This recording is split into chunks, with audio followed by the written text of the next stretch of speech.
بسم اللہ الرحمن الرحیم۔ صحیح احادیث میں یہ بات آئی ہے کہ نبی کریم صلی اللہ علیہ وسلم جب ہجرت کے بعد مدینہ طیبہ میں تشریف لائے تو جو اہم کام اس اسلامی ریاست کے لیے تھے ان میں سے ایک چیز یہ بھی تھی کہ لوگوں کو نماز کے لیے کیسے جمع کیا جائے۔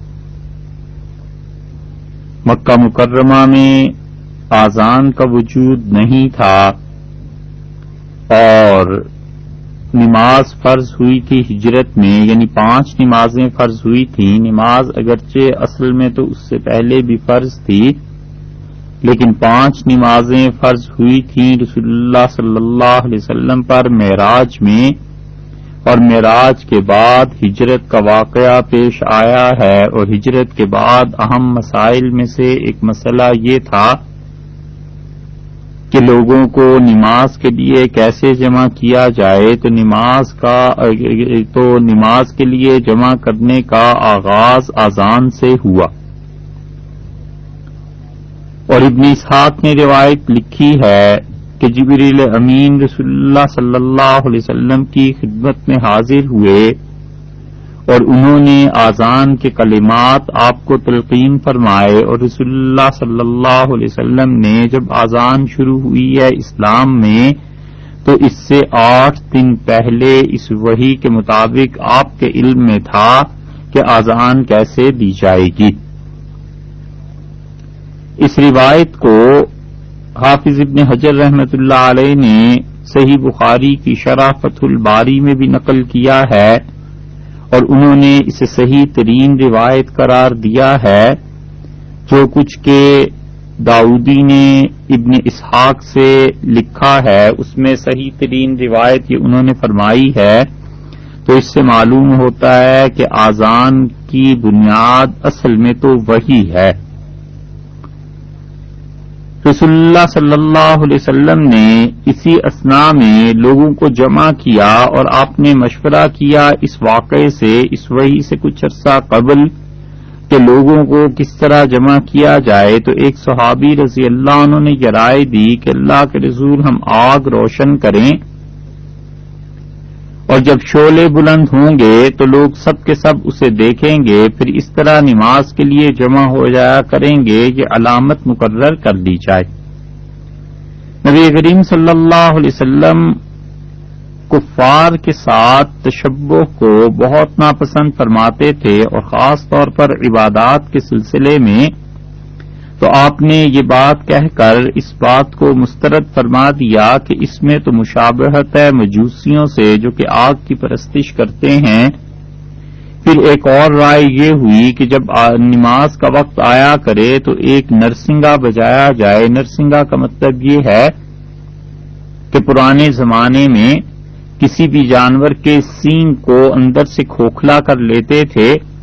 اور یہودیوں کے ہاں خاص طور پر یہ طریقہ رائج تھا کہ وہ اس میں پھونک مارتے تھے، اس سے ایک خاص قسم کی آواز پیدا ہوتی تھی، اور اس آواز پر یہودی اپنی عبادت گاہ میں جمع ہو جایا کرتے تھے۔ تو یہ عرض کیا گیا کہ یہ کر لیا جائے، تو رسول اللہ صلی اللہ علیہ وسلم فرمایا یہ تو یہودیوں کی چیز ہے۔ تیسری رائے یہ دی گئی کہ ایک ناقوس خرید لیں۔ یہ ایک طرح کا بگل تھا، باجا تھا، جو کہ کنیساؤں میں گرجوں میں بجایا جاتا تھا۔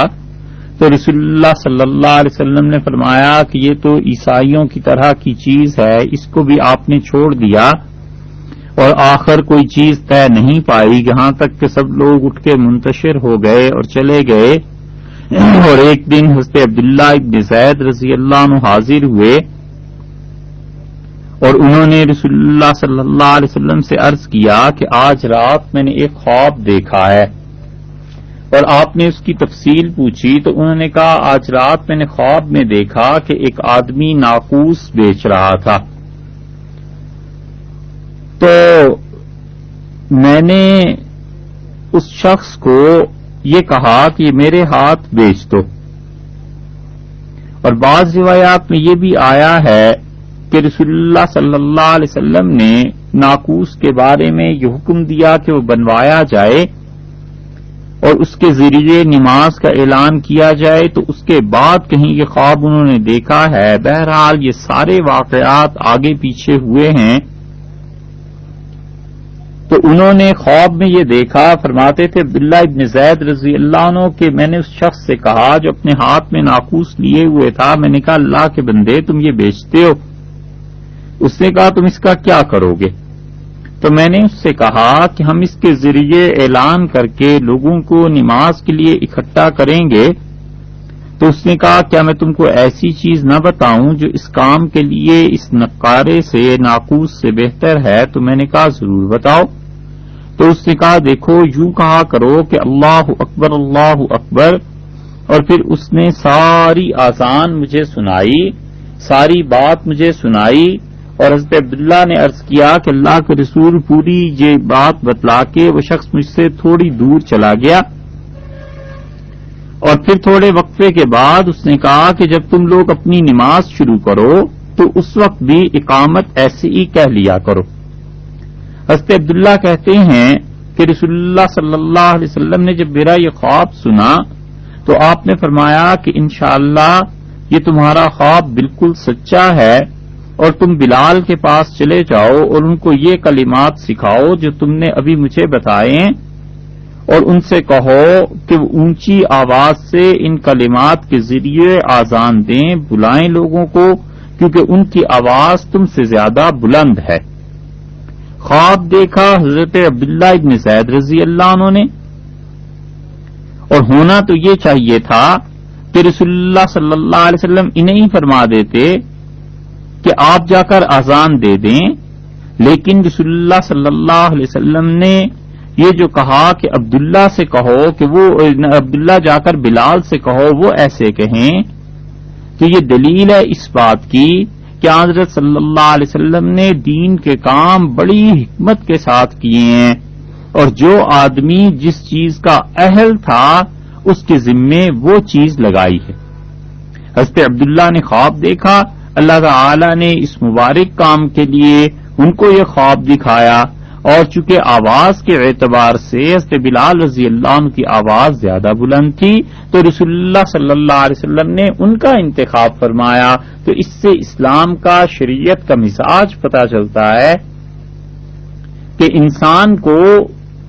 چیزوں کا انتخاب کرتے ہوئے لوگوں کی اہلیت کو پیش نظر رکھنا چاہیے کہ کون آدمی اس میں کیا صلاحیت ہے اور کون شخص کس چیز کا اہل ہے. جب یہ بات ہوئی تو حضرت عبداللہ کہتے ہیں کہ حضرت بلال رضی اللہ عنہ نے اذان دینی شروع کی تو میں نے دیکھا حضرت عمر رضی اللہ عنہ نے اپنے گھر میں یہ آواز سنی اور جلدی سے اپنی چادر گھسیٹتے ہوئے نکلے اور رسول اللہ صلی اللہ علیہ وسلم کی خدمت میں آ کے عرض کیا کہ اللہ کے رسول قسم ہے اس پاک ذات کی جس نے آپ کو صحیح دین کے ساتھ ہم لوگوں میں بھیجا ہے، میں نے بھی ایسا ہی خواب دیکھا تھا جیسے کہ یہ عبداللہ نے آپ سے آ کے عرض کیا ہے. 20 دن ہو گئے لیکن میں اپنی جھجک کی وجہ سے، حیا کی وجہ سے آپ سے عرض نہیں کر سکا.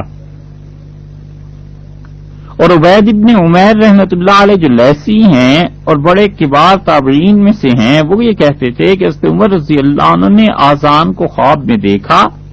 اور پھر وہ آئے تاکہ رسول اللہ صلی اللہ علیہ وسلم کو اس بات کی خبر دیں، اور نبی کریم صلی اللہ علیہ وسلم کو انہوں نے خبر اس وقت دی جب حضرت بلال رضی اللہ عنہ نے آذان دے دی تھی. تو رسول اللہ صلی اللہ علیہ وسلم فرمایا سبقک بذالک الوحی،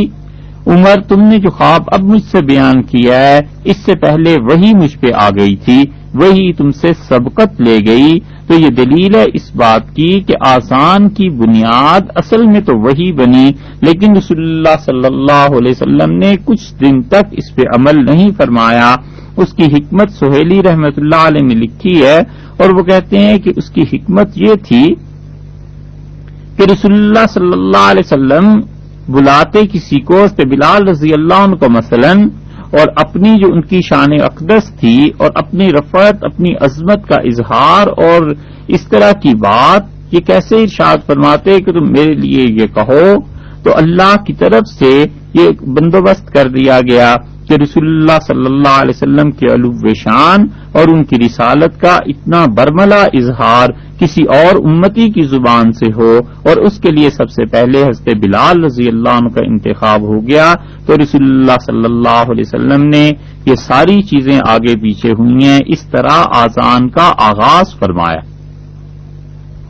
اور ابو داؤد کی روایت میں آتا ہے کہ رسول اللہ صلی اللہ علیہ وسلم نے حضرت عمر رضی اللہ عنہ کا یہ خواب سنا اور آپ نے فرمایا کہ للہ الحمد، ساری تعریفیں اللہ کے لیے ہیں۔ تو یہ آگے پیچھے کے اتنے واقعات ہیں کہ رسول اللہ صلی اللہ علیہ وسلم نے آذان کو شروع فرما دیا اور آذان لوگوں کو کہا کہ وہ نماز کے لیے دیں، اور یہ پہلی صدی ہجری کا واقعہ ہے۔ یہ وحی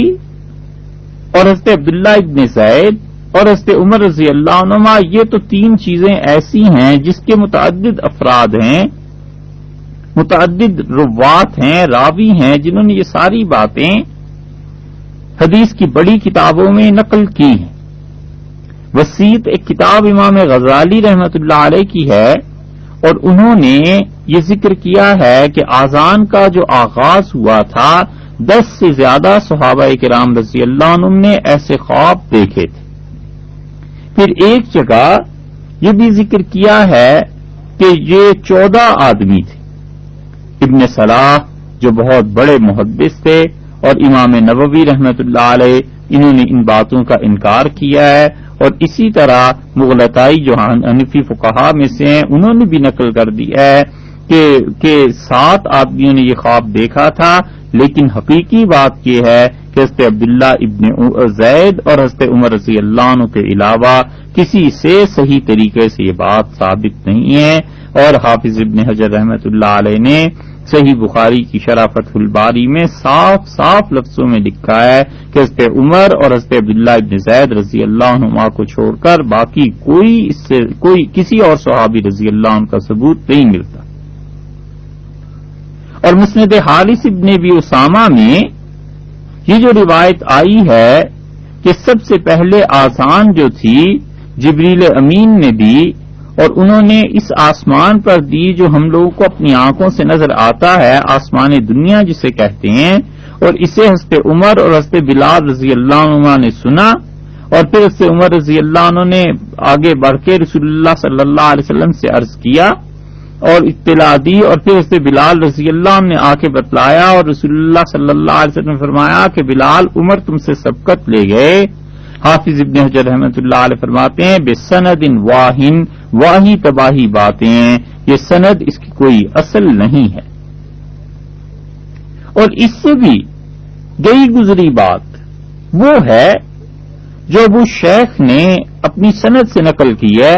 اور عبداللہ ابن زبیر رضی اللہ عنہ کے متعلق کہا ہے کہ عبداللہ ابن زبیر رضی اللہ عنہ کہتے تھے دنیا میں سب سے پہلے آذان حضرت ابراہیم علیہ الصلوۃ والسلام نے دی،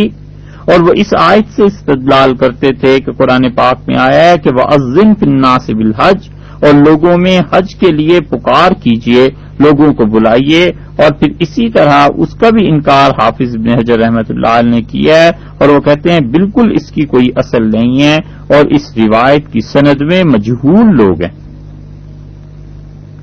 ابو نعیم رحمۃ اللہ علیہ نے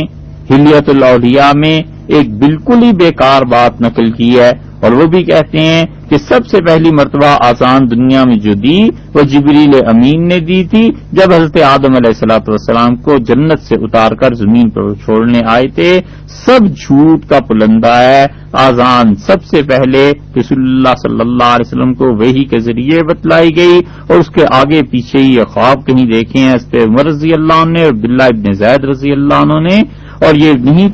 تعین کرنا اس کا دشوار ہے کہ پہلے کیا چیز ہوئی۔ بہرحال یہ آگے پیچھے کی چیزیں ہیں، اور اس سے پہلے آذان نہیں دی گئی۔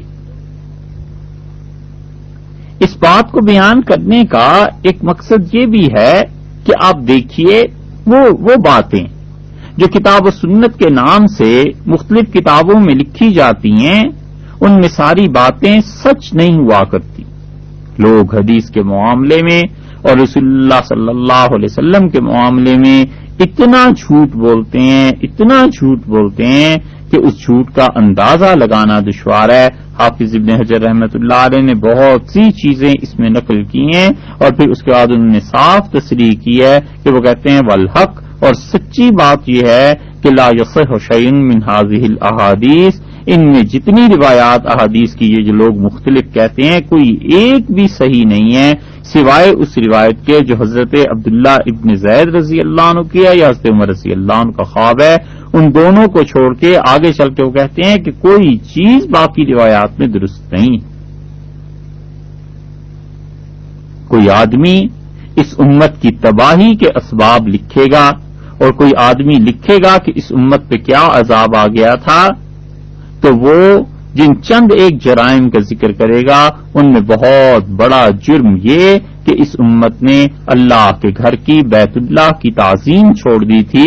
آپ کبھی رمضان المبارک میں عمرے پہ جائیے اور حج کے موقع پہ تو اللہ کے گھر میں بیت اللہ میں جو حرکتیں ہو رہی ہوتی ہیں اور لوگوں کی جیبیں کٹتی ہیں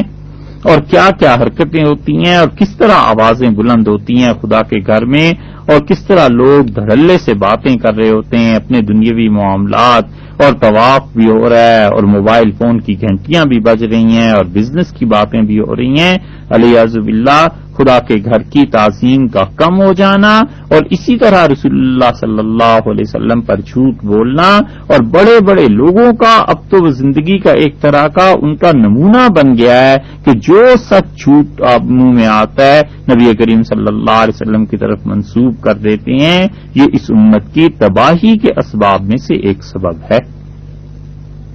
ڈرنا چاہیے اور بچنا چاہیے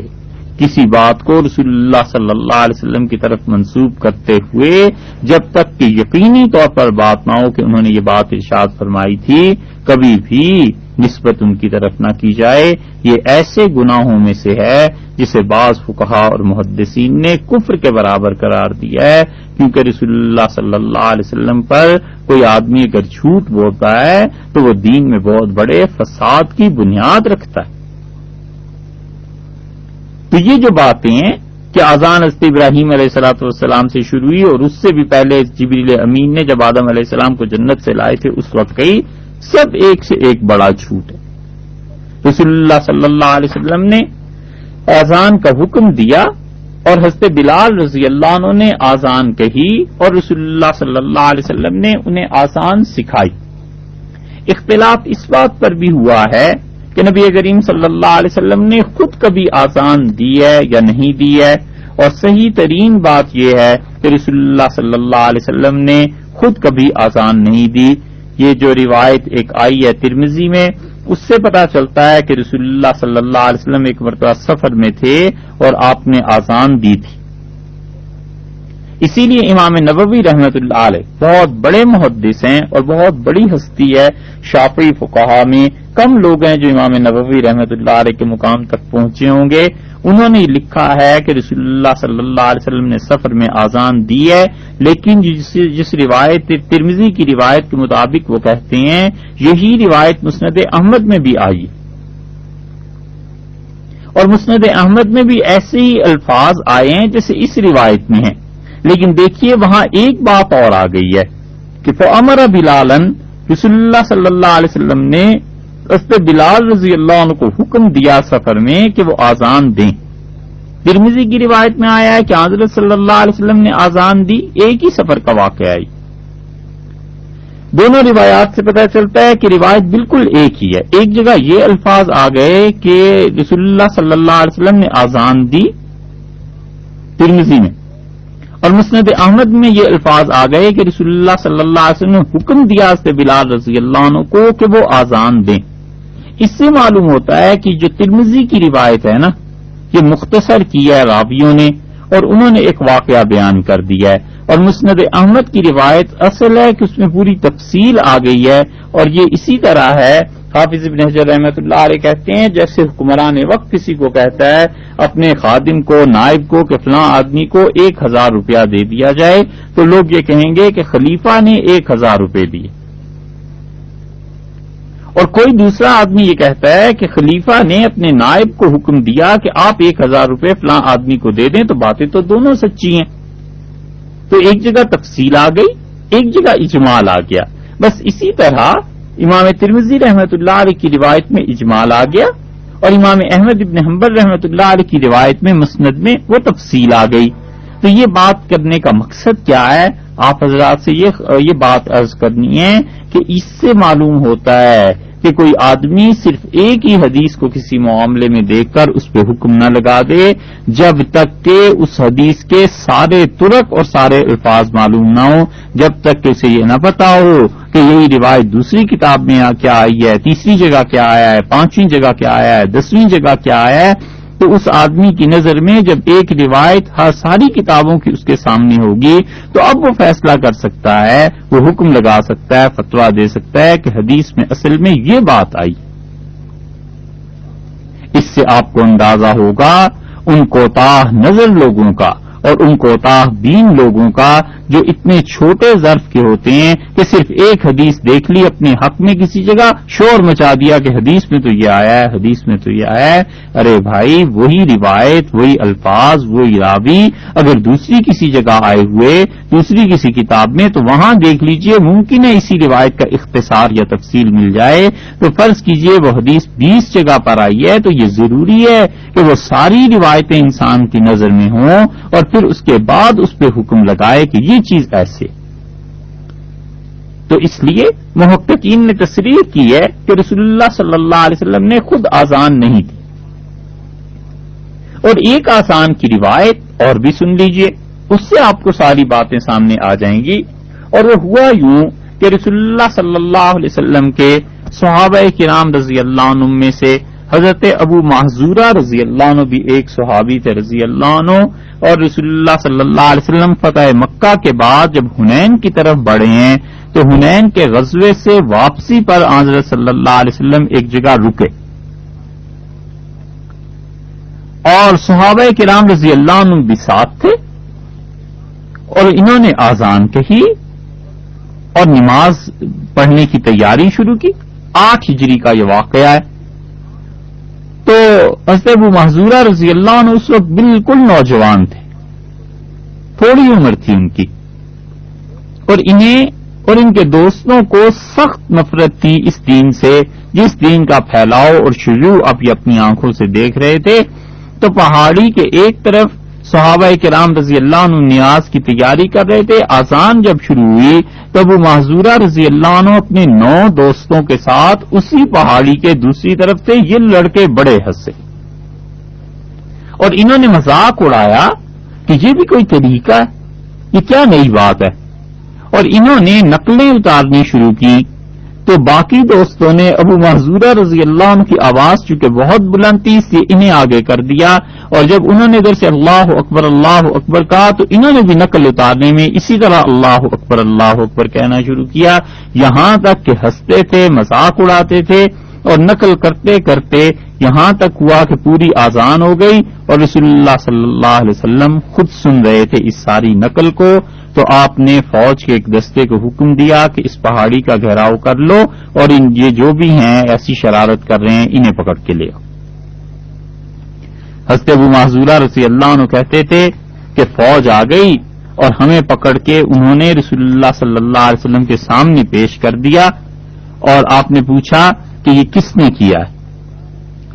تو میرے سارے 9 دوستوں نے میری طرف اشارہ کر دیا کہ اس نے. آپ نے فرمایا یہ آواز کس کی سب سے زیادہ بلند تھی؟ ہنسی مذاق تو سارے ہی کر رہے تھے. تو ابو محذورہ رضی اللہ عنہ کہتے ہیں کہ سب نے کہا کہ اس کی آواز بلند تھی. تو رسول اللہ صلی اللہ علیہ وسلم نے باقی میرے دوستوں کو تو اجازت دے دی وہ چلے جائیں اور مجھے روک لیا اور مجھے کہا کہ تم کھڑے ہو جاؤ. میں کھڑا ہوا تو رسول اللہ صلی اللہ علیہ وسلم نے فرمایا آذان دو جیسے تم آذان دے رہے تھے. وہ کہتے تھے کہ میرا حال یہ تھا کہ مجھے اس سے زیادہ بری اور نفرت کی کوئی چیز نہیں لگتی تھی کہ یہ کیا طریقہ ہے اور کیسے یہ آذان دی جائے. تو مجھے رسول اللہ صلی اللہ علیہ وسلم نے فرمایا یوں کہو اللہ اکبر. تو میں نے بلند آواز سے کہا. پھر اس کے بعد رسول اللہ صلی اللہ علیہ وسلم نے جب مجھ سے یہ کہا کہ یہ کہو کہ اشہد ان لا الہ الا اللہ، تو یہ کلمہ میرے لیے بڑا سخت تھا تو میں نے آہستہ سے یہ بات 2 مرتبہ کہی. پھر آپ نے فرمایا کہ یہ کہو کہ اشہد ان محمد رسول اللہ، تو یہ جو جملہ تھا میرے لیے اس سے بھی زیادہ گراں تھا، میں نے 2 مرتبہ یہ بھی آہستہ آہستہ کہا. تو جب یہ چاروں جملے میں نے آہستہ گئے تو رسول اللہ صلی اللہ علیہ وسلم نے فرمایا اونچی آواز سے بولو اور اونچی آواز سے پکارو، اور یہی چاروں جملے مجھے دوبارہ کہنے پڑے، اور رسول اللہ صلی اللہ علیہ وسلم نے اس کے بعد مجھ سے کہا کہ اچھا اب کہو حی علی الصلاۃ، اور یہ چیزیں حضرت صلی اللہ علیہ وسلم نے مجھے تلقین فرمائیں، اور پھر حی علی الفلاح یہ بھی ارشاد فرمایا۔ تو وہ کہتے ہیں کہ جب یہ کلمات میں نے زور سے کہے تو مجھے ایسے لگا جیسے میرے اندر کوئی چیز تھی اور وہ ختم ہو گئی، اور جب میں اذان ختم کر چکا تو رسول اللہ صلی اللہ علیہ وسلم نے مجھے بٹھایا اپنے پاس اپنے سامنے، اور ایک تھیلی مجھے عنایت فرمائی، اور وہ تھیلی چاندی کی تھی، وہ مجھے تحفے میں مجھے دے دی رسول اللہ صلی اللہ علیہ وسلم نے۔ یہ رسول اللہ صلی اللہ علیہ وسلم کی شفقتیں اور عنایات تھیں، اور وہ پہچانتے تھے، جانتے تھے کہ کس انسان میں کیا صلاحیتیں ہیں اور اسے پازیٹو سائڈ پہ کیسے لگایا جا سکتا ہے۔ اگر کوئی اور ہوتا تو وہ گرفتار بھی کروا لیتا اور اسلام اور اس کے شاعر کا مذاق اڑانے کے جرم میں شاید قتل بھی کروا دیتا، مگر وہ اللہ کے رسول تھے اور بڑی حکمت کے ساتھ وہ اللہ کے دین کی طرف لوگوں کو بلاتے رہے، اور وہ لوگوں کے معائب سے، ان کی برائیوں سے بالکل قطع نظر کر کے ان میں جو خوبیاں اور اچھی چیزیں تھیں انہیں رسول اللہ صلی اللہ علیہ وسلم ہائی لائٹ کرتے رہے، ان چیزوں کو بڑھاتے رہے، اس پہ لوگوں کے دل جماتے رہے۔ تو وہ کہتے ہیں مجھے ایک تھیلی حضرت صلی اللہ علیہ وسلم نے چاندی سے بھری ہوئی دی، اور پھر میرے سر کے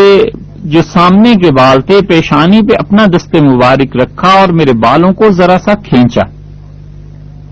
تو میں اور قریب ہو گیا حضرت صلی اللہ علیہ وسلم کے۔ پھر آپ نے میرے بال چھوڑ دیے اور میرے سارے چہرے پہ اپنا دست مبارک اپنا ہاتھ پھیرا، پھر اپنے ہاتھ کو نیچے کی طرف لے آئے اور سینے پہ، پھر میرے دل پہ ہاتھ رکھا اور نیچے ناف تک سارے جسم پہ ہاتھ پھیرنے کے بعد مجھ سے فرمایا کہ بارک اللہ فیک، اللہ تجھے برکت دے، وبارک اللہ علیک، اور جو تیرے ساتھ ہیں خدا ان کو بھی برکت دے۔ وہ کہتے تھے 3 دفعہ رسول اللہ صلی اللہ علیہ وسلم نے مجھ سے یہ فرمایا، اور وہ ہاتھ جب اٹھایا ہے تو سارا کفر اور جو ان سے نفرت تھی وہ سب میرے دل سے نکل گئی تھی، اور رسول اللہ صلی اللہ علیہ وسلم نے سے فرمایا تم میرے ساتھ چلو گے؟ تو میں نے عرض کیا کہ کہاں آپ لے جائیں گے؟ تو آپ نے فرمایا تم میرے ساتھ چلو اور میں تمہیں مکہ مکرمہ میں اللہ کے گھر کا مؤذن مقرر کر دوں، اور انہیں رسول اللہ صلی اللہ علیہ وسلم ساتھ لے گئے، اور مکہ مکرمہ میں خدا کے گھر کا، بیت اللہ کا، مسجد حرام کا مؤذن انہیں مقرر کر دیا۔ حضرت ابو محذورہ رضی اللہ عنہ ان لوگوں میں سے تھے جن کو رسول اللہ صلی اللہ علیہ وسلم نے خود جنت کی بشارت دی تھی، قریشی تھے، اور نام ان کا بعض حضرات نے کہا اوس ہے، بعض کہتے تھے کہ سمورہ ان کا نام ہے، ان کے والد کے نام میں بھی اختلاف ہے، ان کے نام میں بھی، مگر حالت ان کی یہ تھی کہ اوس ابن خالد کہتے تھے کہ میں جب بھی حضرت ابو محذورہ رضی اللہ عنہ سے ملنے جاتا تھا وہ ایک آدمی کے متعلق ضرور پوچھتے تھے کہ ان کا کیا حال ہے،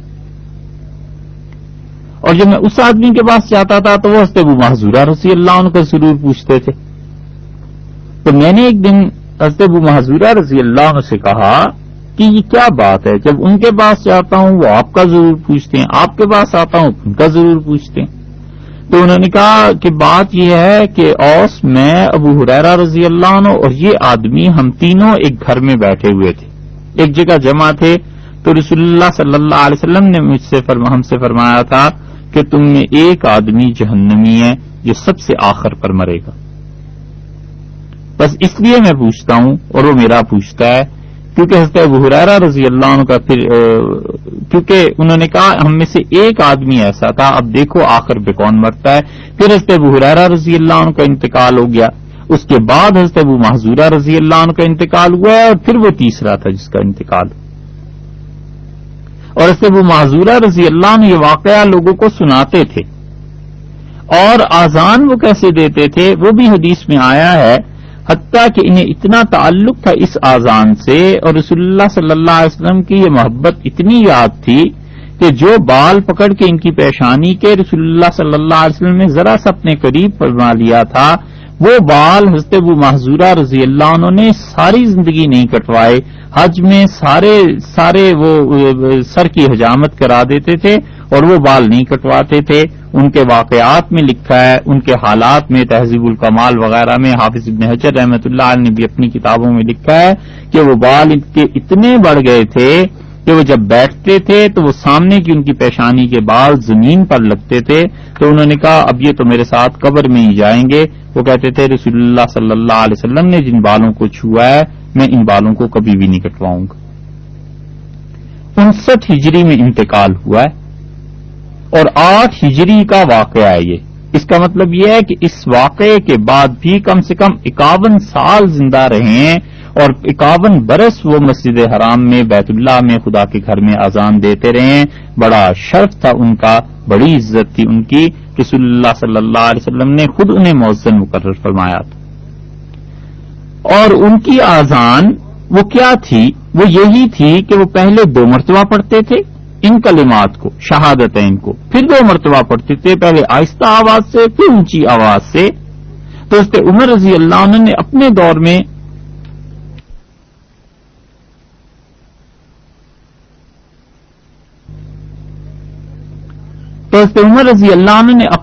میں ان سے یہ فرمایا کہ وہ ویسے ہی آزان دیں جیسے اس پہ بلال رضی اللہ عنہ کی آزان ہے۔ تو انہوں نے کہا عمر ایسے نہیں ہوگا، امیر المومنین مجھے رسول اللہ صلی اللہ علیہ وسلم نے ایسے تلقین فرمائی تھی اور میں ایسے ہی آزان دیتا رہوں گا، اور اگر آپ کو پسند نہیں ہے تو مجھے مسجد حرام کی اس آزان دینے سے دور کر دیں۔ حضرت عمر رضی اللہ عنہ نے کہا میں اس شخص کو کیسے ہٹا سکتا ہوں جسے رسول اللہ صلی اللہ علیہ وسلم نے یہاں پر مقرر فرمایا۔ اسی وجہ سے یہ ایک طریقہ آپ نے سنا عبداللہ ابن زید رضی اللہ عنہ کی روایت کا، اور ایک طریقہ یہ ہے جو حضرت ابو محذورہ رضی اللہ عنہ کی آذان ہے، اور انہی مختلف وجوہ کی بنیاد پر آذانیں مختلف ہو گئی۔ آذان کا پہلا طریقہ یہ ہے کہ 4 مرتبہ اللہ اکبر اللہ اکبر اللہ اکبر اللہ اکبر، یہ چاروں کلمات بلند آواز سے کہے جائیں، اور باقی پھر جس طرح ہمارے ہاں آذان ہوتی ہے کہ اشہد ان لا الہ الا اللہ 2 مرتبہ، اشہد ان محمد رسول اللہ 2 مرتبہ، اور پھر حی علی الصلاۃ 2 بار، حی علی الفلاح 2 بار، اور اللہ اکبر لا الہ الا اللہ، یہ کل کلمات ہیں آذان کے، یوں آذان دی جائے۔ یہ حضرت عبداللہ ابن زید رضی اللہ عنہ کی روایت ہے جو انہوں نے خواب میں دیکھا تھا، یہ وہ چیز ہے جو جبریل امین لائے تھے، اور یہ وہی چیز ہے جو حضرت عمر رضی اللہ عنہ بھی خواب میں دیکھی تھی۔ حنفی فقہا نے اور حنبلی فقہا نے اس طریقے کو اختیار کیا ہے، اس لیے جن جن ممالک میں حنفی فقہا کا فتویٰ چلتا ہے یا جن ممالک میں حنبلی فقہا کا، خاص طور پہ سعودیہ میں فتویٰ ہے، ان کے ہاں آذان ایسے ہی دی جاتی۔ دوسرا آذان کا طریقہ یہ ہے کہ 4 مرتبہ اللہ اکبر پہلے کہا جائے جیسے ہم کہتے ہیں، پھر 2 مرتبہ اشہد ان لا الہ الا اللہ، 2 بار اشہد ان محمد رسول اللہ آہستہ آواز سے، پھر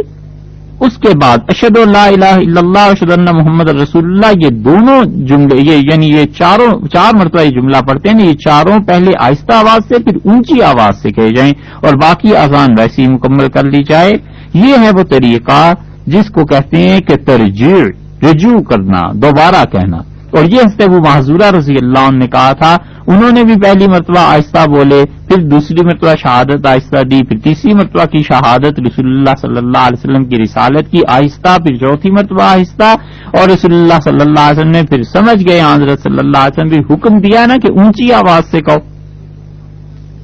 تو حضرت ابو محذورہ رضی اللہ عنہ پھر اونچی آواز سے کہی، تو یہ گویا شہادتین، یہ شہادت جو تھی ان 4 جملوں کو 2 مرتبہ انہوں نے کہا تو 8 مرتبہ ہو گئے نا۔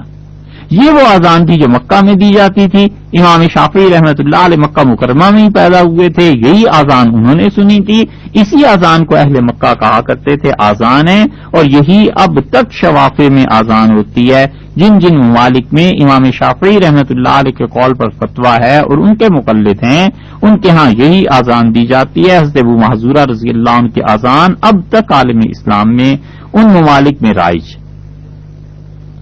تیسرا طریقہ کیا تھا؟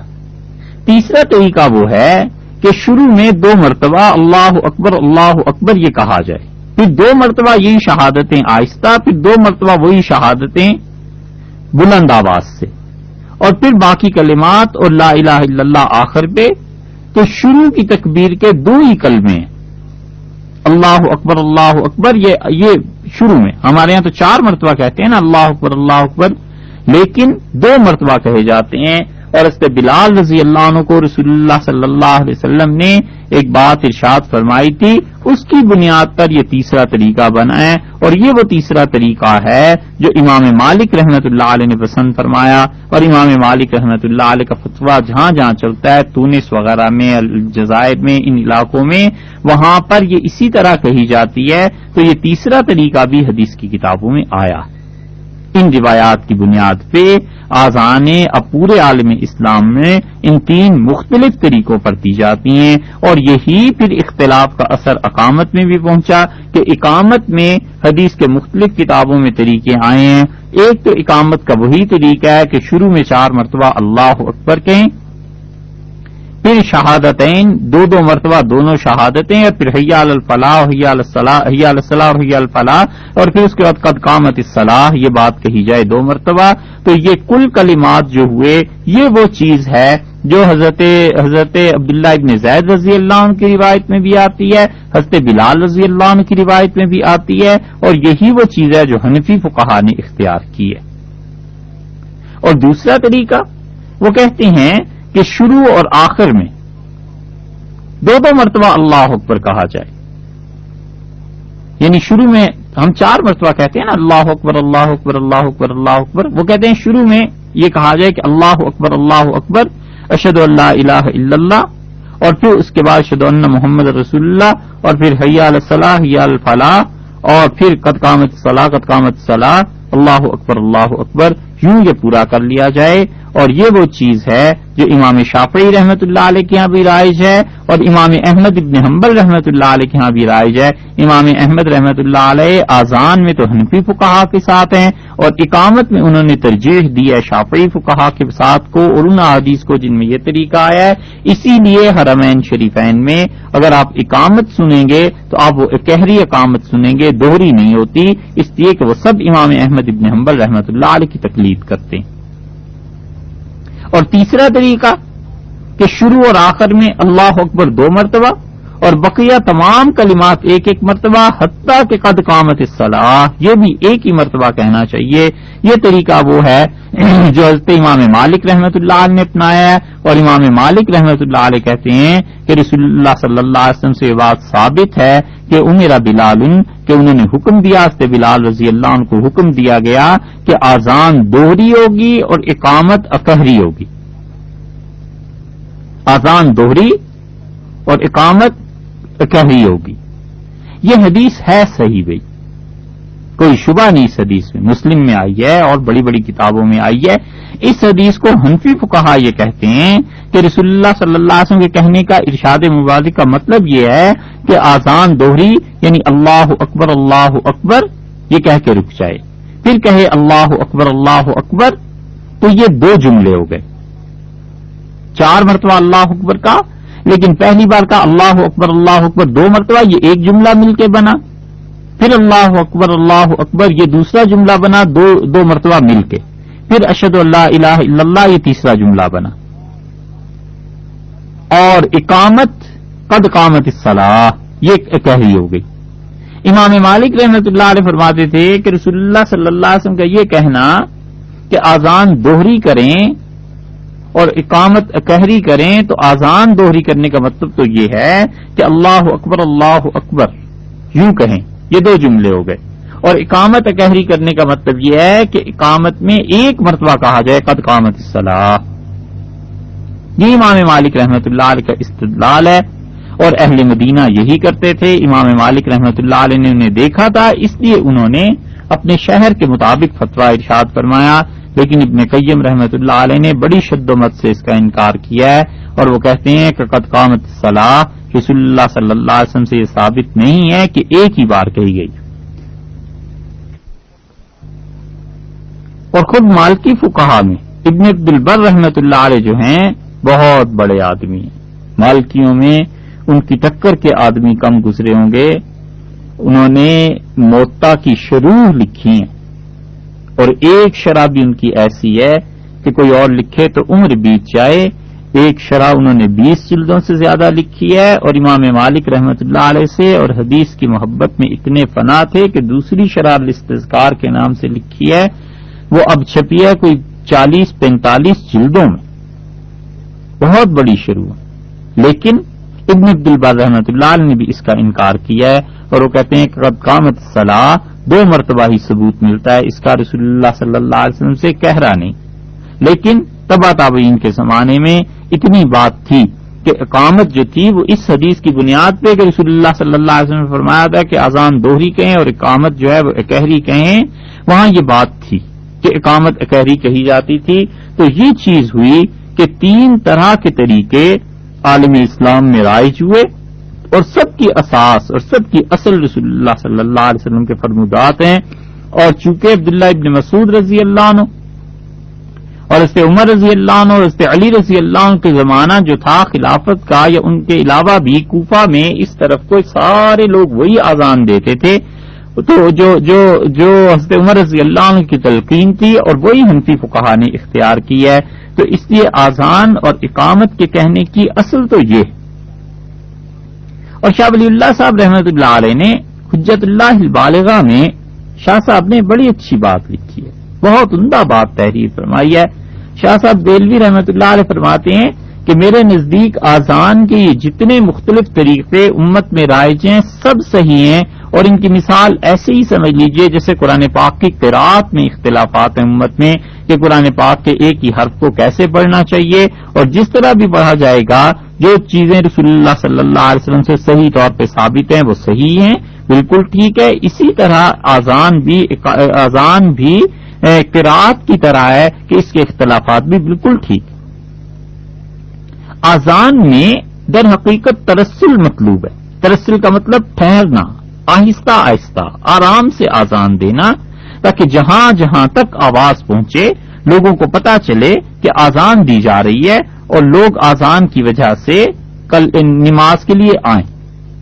اور اقامت جو ہے اس میں اسراء مطلوب ہے۔ اسراء کا مطلب جلدی کرنا، تاکہ مسجد میں جو لوگ بیٹھے ہوئے ہیں، مسجد بڑی ہے یا چھوٹی ہے، بس جو لوگ ہیں وہاں پہ انہیں پتہ چل جائے کہ اب جماعت کھڑی ہونے والی ہے۔ اور اسی طرح فجر کی اذان میں حی علی الفلاح کے بعد الصلاۃ خیر من النوم یہ 2 دفعہ کہنا مستحب ہے۔ جو لوگ یہ سمجھتے ہیں کہ حضرت عمر رضی اللہ عنہ کی طرف سے یہ اضافہ ہوا تھا، ان کے دور میں اضافہ ہوا تھا، وہ بہت غلط سمجھتے ہیں۔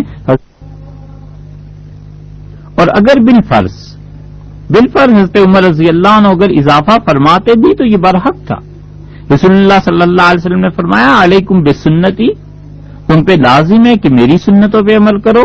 اور میرے خلفائے راشدین کے طریقے پر چلنا، کیونکہ اللہ نے انہیں ہدایت دی ہے۔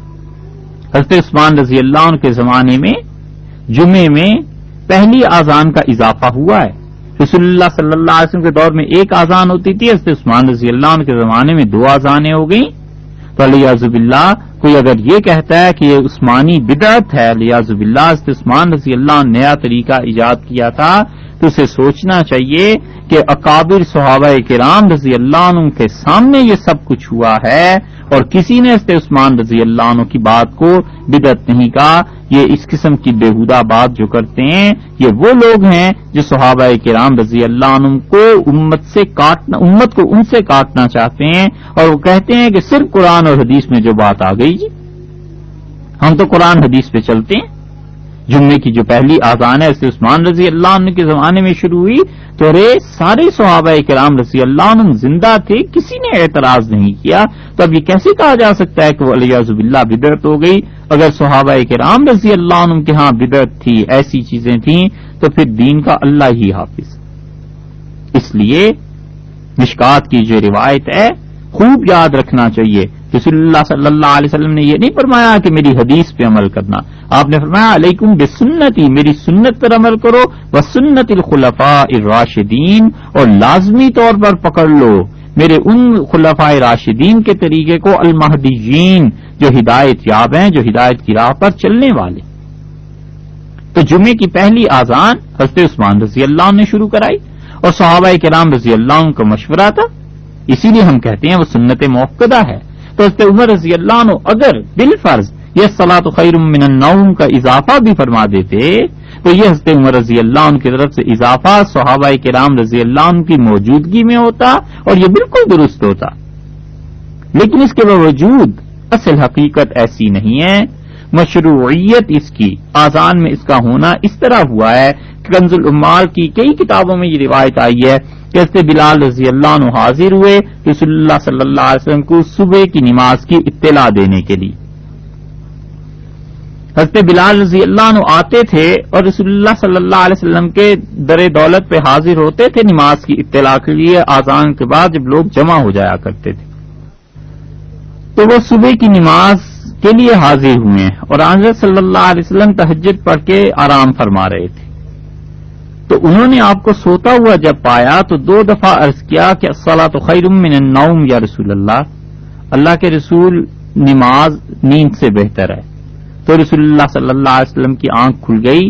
اور آپ نے فرمایا ما احسن ھذا یا بلال، بلال یہ کتنا اچھا جملہ ہے، اجعلہ فی آذانی کا، اسے آذان میں شامل کر لو. اور پھر رسول اللہ صلی اللہ علیہ وسلم نے اسے آذان میں خود شامل کروایا ہے. اسی لیے حضرت ابو محذورہ رضی اللہ عنہ کی جو حدیث آپ نے طویل ابھی سنی ہے اس میں ابو داؤد کی روایت میں یہ آیا ہے کہ حضرت صلی اللہ علیہ وسلم نے انہیں بتلایا تھا اور کہا تھا کہ فَإِنْ كَانَ صَلَاةُ الصُّبْحِ، اور اگر یہ صبح کی اذان دینی ہو تم نے نماز کے لیے، جب صبح اذان دو گے تو الصلاۃ خیر من النوم اس میں کہنا اور اس کے بعد اللہ اکبر لا الہ الا اللہ کہنا. تو فجر کی اذان کے علاوہ کسی اور اذان میں ان کلمات کا اضافہ جائز نہیں، کیونکہ حضرت بلال رضی اللہ عنہ کی روایت مشکات میں آ گئی ہے کہ رسول اللہ صلی اللہ علیہ وسلم نے فجر کی نماز کے علاوہ اور کسی اذان میں بھی یہ بات نہ کہنا. تو اذان اور اقامت ان ساری چیزوں کے احکامات شریعت میں آئے ہیں. 5 نمازوں کے لیے اذان اور اقامت سنت مؤکدہ ہے اور جمعے کے لیے 2 اذانیں کہی جائیں گی، ایک پہلے اور ایک بعد میں، اور بعد والی جو اذان ہے وہ امام کے سامنے خطیب کے سامنے مسجد کے اندر ہی کہی جائے گی، خطیب سے زیادہ فاصلے پر نہیں ہے. اور جو باقی نمازیں جیسے جنازہ ہے، وتر ہے، عید کی نماز ہے، اسی طرح سورج گہن ہے، چاند گہن ہے، صلاۃ التسبیح ہے، تہجد وغیرہ ہے، ساری نمازوں کے لیے کوئی اذان نہیں ہے. اور تہجد کے لیے اذان ہمارے نزدیک مشروع نہیں ہے، شرعاً درست نہیں. ابراہیم نخعی رحمت اللہ علیہ کی بات امام طحاوی رحمت اللہ علیہ نے نقل کی ہے. امام طحاوی رحمت اللہ علیہ بہت بڑے محدثین میں سے ہیں اور کئی کتابیں حدیث میں ہیں ان کی، اور 3ری صدی میں ایسے آدمی تھے جو مجدد ہونے کے یعنی مجدد کے مقام پر انہیں کوئی کہنا چاہے تو کہہ سکتا ہے اللہ تعالی نے اتنا علم انہیں دیا تھا، حنفی تھے. تو ابراہیم نخعی رحمت اللہ علیہ کے متعلق انہوں نے لکھا ہے کہ علقمہ ہمارے ساتھ آئے رخصت کرنے کے لیے. یہ علقمہ جو تھے یہ شاگرد تھے عبداللہ ابن مسعود رضی اللہ عنہ کے، اور ابراہیم نخعی رحمت اللہ علیہ بھی شاگرد تو تھے لیکن چھوٹے تھے. علقمہ اور اسود حضرت عبداللہ ابن مسعود رضی اللہ عنہ کے بڑے لوگوں میں شمار ہوتے تھے، بڑے اصحاب میں ان کا شمار تھا. اور ابراہیم نخعی رحمت اللہ علیہ چھوٹے شاگردوں میں تھے. اور ابراہیم نخعی رحمت اللہ علیہ ہی کے شاگرد تھے سلیمان بن ابی حماد، نہیں حماد ابن ابی سلیمان، الٹا ہو گیا. حماد رحمت اللہ علیہ ابراہیم نخعی رحمت اللہ علیہ کی جگہ پہ آئے تھے اور کوفہ میں حماد فتویٰ دیا کرتے تھے. جب ابراہیم نخعی رحمت اللہ علیہ کا انتقال ہوا اور حماد کے بعد انہی کی سیٹ پہ انہی کی نشست پہ حضرت امام ابو حنیفہ رحمت اللہ علیہ آئے. تو ابراہیم نخعی رحمت اللہ علیہ کہتے ہیں کہ علقمہ ایک مرتبہ میں رات کو رخصت کرنے کے لیے آئے تو انہوں نے تہجد کی اذان سنی تو انہوں نے کیا فرمایا؟ انہوں نے کہا فقد خالف سنت اصحاب رسول اللہ صلی اللہ علیہ وسلم، یہ آدمی جو تہجد میں اذان دے رہا ہے یہ صحابہ کرام رضی اللہ عنہم کے طریقے کے خلاف چل رہا ہے. دیکھا آپ نے، وہ حضرات صرف حدیث کو ہی نہیں دیکھتے تھے، وہ یہ بھی دیکھتے تھے کہ صحابہ کرام رضی اللہ عنہم نے ان احادیث پر عمل کیا ہے یا نہیں کیا. اسی لیے ہمارے نزدیک دین کی بنیادوں اور دین کے ستونوں اور دین کے ٹھوس چیزوں میں سے ایک چیز ہے کہ صحابہ کرام رضی اللہ عنہ کا طریقہ کیا تھا. تو علقمہ رحمۃ اللہ علیہ جنہوں نے مدتوں صحبت اٹھائی تھی عبداللہ ابن مسعود رضی اللہ عنہ اور حضرت علی رضی اللہ عنہ کو انہوں نے کوفہ میں پایا ہے. حضرت علی رضی اللہ عنہ کو دارالحکومت دارالخلافہ بن گیا تھا، وہاں تشریف لے آئے تھے. تو انہوں نے ان اکابر صحابہ کرام رضی اللہ عنہ کی صحبت کو دیکھا ہے. تو علقمہ نے کہا کہ یہ جو کر رہا ہے نا تہجد کی اذان، یہ رسول اللہ صلی اللہ علیہ وسلم کے صحابہ کرام رضی اللہ عنہ کی مخالفت کر رہا ہے. اور پھر اگلا جملہ انہوں نے اس سے بھی زیادہ سخت فرمایا. انہوں نے کہا لو کان نائما کان خیر اللہ، یہ اس اذان سے تو بہتر تھا کہ یہ سوتا رہتا. فاذا طلع الفجر، جب صبح صادق ہو جائے تو اذن، اذان دیتا. تو اس لیے تہجد کی اذان بھی ہمارے نزدیک منسوخ ہے. اور اذان کا مسنون طریقہ یہ ہے کہ اذان کے جتنے کلمات بھی ہیں ان سب کو آخر پہ ساکن پڑھا جائے. سب سے افضل اور سنت کے مطابق طریقہ یہی. اذان کے جتنے بھی کلمات ہیں ان سب کو آخر پہ ساکن پڑھا جائے. مثلا اللہ اکبر اللہ اکبر. اب اکبر کی راہ کو آپ دیکھیں نا، ساکن ہے اللہ اکبر. اگر کوئی کہتا ہے کہ اللہ اکبر واللہ اکبر، غلط کہتا ہے. یہ اذان ٹھیک نہیں ہوگی. فقہا کا دور ہوتا اور اس معاشرے میں شریعت کا غلبہ ہوتا تو ایسے مؤذن کو کہتے کہ دوبارہ اذان بھی دو، اور دوبارہ اذان سے بھی پہلے اس کی پٹائی بھی ہوتی، جوتے مارتے کہ اذان بھی سنت کے مطابق دینا نہیں آتی. آپ سے جو بار بار درخواست کرتے ہیں کہ اس اذان، اقامت اور نماز کا طریقہ سیکھیے. صحیح شریعت کے مطابق اذان کیسے دی جائے گی یہ آپ سیکھ لیں. اقامت کیسے کہی جائے گی یہ آپ سیکھ لیجئے، اور پھر غور کیجئے گا یہ مسلمانوں کا معاشرہ اور یہ نام نہاد اپنے آپ کو مسلمان کہنے والے، ان کے ہاں آسان تک بگڑ گئی ہے. سنت کے مطابق کوئی آسان نہیں دیتے. اکثر و بیشتر آسان اور اقامتیں سنت کے خلاف ہوتی ہیں. اور فقہا نے لکھا ہے کہ جو آسان سنت کے خلاف دی جائے اس کا جواب نہیں دینا چاہیے. تو آزان کا طریقہ یہ کہ آزان میں ہر جملہ اس کا آخری حرف جو بھی آ رہا ہے وہ ساکن پڑھا جائے گا. اللہ اکبر اللہ اکبر. اگر کوئی پڑھتا ہے کہ اللہ اکبر اللہ اکبر تو غلط پڑھتا ہے. اور دوسرے درجے میں اگر پڑھنا ہی تھا اس نے تو اللہ اکبر پڑھتا تو بھی چلیے کوئی گنجائش نکل آتی، لیکن اصل سنت اللہ اکبر. پھر اشہد ان لا الہ الا اللہ، اشہد ان لا الہ الا اللہ. پھر اس کے بعد دو شہادتیں رسالت کی ہیں کہ اشہد ان محمد الرسول اللہ، اشہد ان محمد الرسول اللہ. پھر اس کے بعد حی علی الصلاۃ، حی علی الفلاح. پھر اللہ اکبر لا الہ الا اللہ.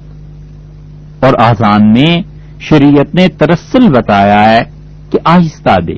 یعنی ایک جملے کے بعد دوسرا جملہ جو کہنا ہے ان دونوں کے درمیان اتنا وقفہ ہونا چاہیے کہ جو آذان سن رہا ہے وہ اس کا جواب دے سکے. یہ وہ چیز ہے جو حضرت جابر رضی اللہ عنہ کی روایت میں آئی ہے، اور رسول اللہ صلی اللہ علیہ وسلم نے حضرت بلال رضی اللہ عنہ کو یہ فرمایا تھا کہ اذا اذنت، اور جب تم آذان دو تو فترسل، ٹھہر ٹھہر کے ہر کلمے کے بعد سانس کو توڑ دو، پھر آذان دو، پھر اگلا جملہ ادا کرو. وَإِذَا أَقَمْتَ، اور جب تم اقامت کو تو فَاحْضُرْ، رواں کہا کرو، یعنی ہر کلمے پہ رک کے سانس نہیں توڑنا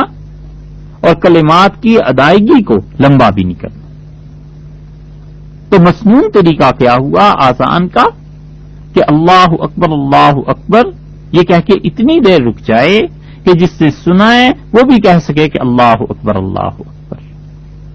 جو بری چیزیں آ گئی ہیں آذان میں ان میں سے ایک چیز یہ بھی ہے کہ لوگ کسی بھی خوش آواز مؤذن کو دیکھتے ہیں کہ اس کی آواز اچھی ہے اور دیکھا دیکھے اس کی نقلیں اتارنے لگ جاتے ہیں، اور چاہے وہ جتنا بھی غلط آذان دیتا ہو، ان کو اس سے بحث نہیں ہے کہ شریعت کا مسئلہ گڑبڑ ہو جائے گا، بس اس سے ہے کہ فلاں مؤذن چونکہ اچھی آذان دیتا ہے لہذا اس طرح آواز اچھی ہے ہم بھی اس کی پیروی کرتے۔ یہ ایسے ہی ہے جیسے بہت جگہ مساجد میں قرات کے مطابق، سنت کے مطابق نماز پڑھنے کی بجائے کسی بھی حرم شریف کے قاری کو دیکھ لیتے ہیں، اس کی کیسٹیں سن کے پھر وہ اسی طرح قرآن پڑھنے لگتے ہیں جیسے حرم پاک میں پڑھا گیا ہے، حالانکہ بہت سے مقامات ایسے ان کے بھی ہیں جو قرات کے اصولوں کے خلاف ہیں، کہ ہم اپنی طرف سے نہیں کہہ رہے۔ آپ اس ملک میں جو منجھے ہوئے قاری ہیں نا، اور حقیقتاً جنہوں نے قرات پہ 20 30 سال گزارے ہیں، ان سے پوچھئے بعض جگہ پہ وہ جو حرمین شریفین کی قرات ہوتی ہے وہ بھی وہ اصول کے مطابق نہیں کرتے، کئی جگہ پہ اگرچہ وہ فرق بہت معمولی ہے کہ یہ چیز زیادہ بہتر ہے کم بہتر ہے، اختلاف اتنا سا ہی ہے، لیکن یہ کیوں ہوتا ہے کہ ہم لوگ سنت کو چھوڑ کے نقالی پر لگ جائیں کہ فلاں نے چونکہ ایسے پڑھا ہے لہذا ہمیں ایسے پڑھنا ہے۔ جو تعلیم ہے شریعت کی وہ اٹل ہے، مستحکم ہے، کتاب و سنت سے ثابت ہے، وہ افراد کی محتاج نہیں ہے کہ چونکہ فلاں فرد ایسے کرتا تھا لہذا ایسے ہے، الا یہ کہ کوئی آدمی بہت ہی اللہ نے اسے علم دیا اور توفیق دی ہو اتباع سنت کی تو پھر تو بات ہوتی ہے، وگرنہ عمومی رجحان جو اب چل پڑا ہے آذان میں اور ان چیزوں میں یہ درست نہیں ہے۔ تو آذان آرام آرام سے، اور اقامت اس کو رسول اللہ صلی اللہ علیہ وسلم نے فرمایا کہ وہ کیا کی جائے، وہ تھوڑی سی تیز آواز سے، یعنی پہلے 4 جملے جو ہیں وہ اللہ اکبر اللہ اکبر اللہ اکبر اللہ اکبر، یہ چاروں جملے ایک ہی مرتبہ میں کہہ لیے جائیں۔ جملے تو 2 کہیے آپ، لیکن بہرحال 4 مرتبہ اللہ اکبر پڑھنا ہے، تو یہ ہے کہ اقامت میں، اور پھر اقامت میں اس کے بعد رک جائے، اشہد ان لا الہ الا اللہ اشہد ان لا الہ الا اللہ، اس کے بعد پھر رک جائے، پھر اشہد ان محمد الرسول اللہ اشہد ان محمد الرسول اللہ، پھر رک جائے،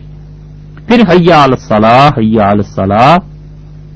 یہ جو پڑھتے ہیں نا حی علی الصلاۃ حی علی الصلاۃ، غلط کرتے ہیں، سنت کے خلاف کرتے ہیں، رسول اللہ صلی اللہ علیہ وسلم نے ایسے نہیں سکھایا تھا۔ اور حی علی الفلاح حی علی الفلاح جو پڑھتے ہیں یہ بھی جاہل ہیں، غلط کرتے ہیں، رسول اللہ صلی اللہ علیہ وسلم نے تو سکھایا تھا کہ یوں کہو کہ حی علی الفلاح حی علی الفلاح۔ اذان اور اقامت میں پھر رسول کی بات یاد رکھیے کہ ہر جملے کا آخری حرف ساکن ہے، اس میں کوئی حرکت نہیں دی جائے گی، اس سے ساکن پڑھا جائے گا،